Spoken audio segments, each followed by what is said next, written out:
Hi, my name is Kat Whitehill, and I'm here to get you ready for your college football Saturday.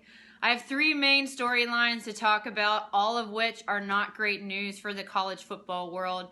The first starts with a starting quarterback from the University of Florida, where they finally regained their top 10 status after going 4 long years with just dismal performances.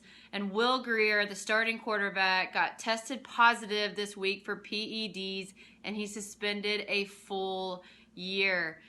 Now, this isn't terrible news for the University of Florida. Firstly, they have had some issues deciding who's going to be their starting quarterback. Last year's starting quarterback, Treon Harris, and has started a couple of games this year, will fill in for those shoes. But you're coming on a big game against LSU at LSU this weekend. It's another statement that the University of Florida could make in the college football world. And with all the news surrounding that team, it's going to be hard for them to really bounce back, especially being away. It's going to be interesting to see how this team can come along. It's going to be all about Coach Jim McElwain and the seniors and the leaders of that team to really gather that team and get them to come together and put on another spectacular performance like they have, especially in the past couple of weeks against Missouri and against Ole Miss.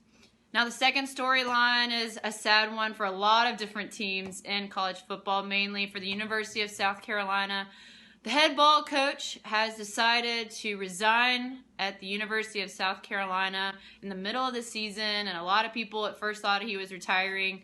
But he has said that he is resigning his post. He felt as though his recruiting was starting to hinder the university. They've had some tough losses.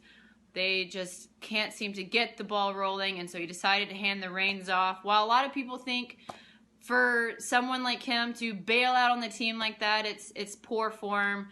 But the way that I look at it is he knew when it was his time, and he wants to set the University of South Carolina up so they can be better next year and go back to being potential SEC East champions, something that they just can't seem to do consistently. And the head ball coach was getting them to that point, but after last year and their struggles and this year their struggles, it just seemed like it was his time to go. And the third and the final story is the saddest one to me. It's Coach Steve Sarkisian from the University of Southern California.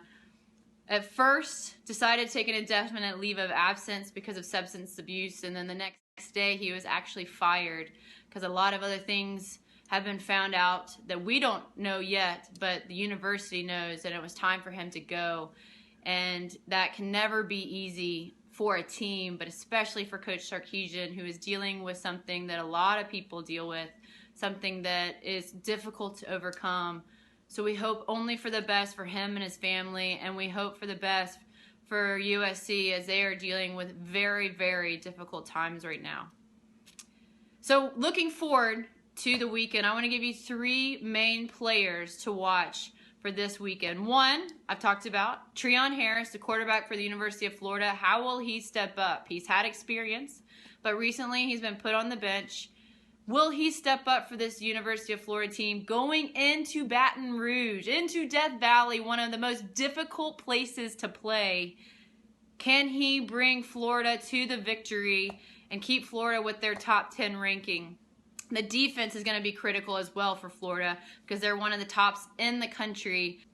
My second one goes to another quarterback, Christian Hackenberg from Penn State. He's one of the top quarterbacks in the nation. But yet he's playing the number 1 team in the nation. Well, Ohio State has not shown to be one of the top of recent. They've struggled at the very beginning of games. They tend to come out on top and have a bigger margin of victory by the end. Can Penn State and Christian Hackenberg go in to the Horseshoe and defeat the Buckeyes?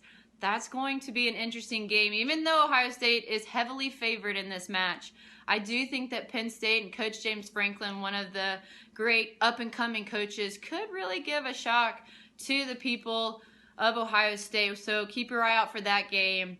And my third players to watch are 2 teams, the 2 USCs, Southern Cal, who's going to Notre Dame to play at Notre Dame, And South Carolina, who is fortunately at home against Vanderbilt, how do they respond?